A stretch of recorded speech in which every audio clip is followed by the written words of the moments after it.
Kıpırdama!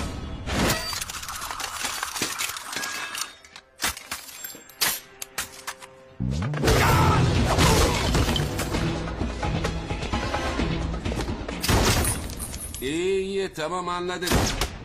Ülkemizi sevmediğinizi biliyoruz. İyi. Ay!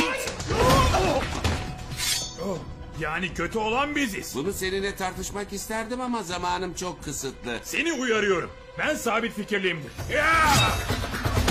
Biz asırlardır bu topraklarda... Doğru söyledin.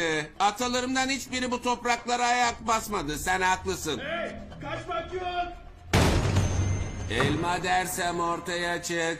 Merhaba baş belası.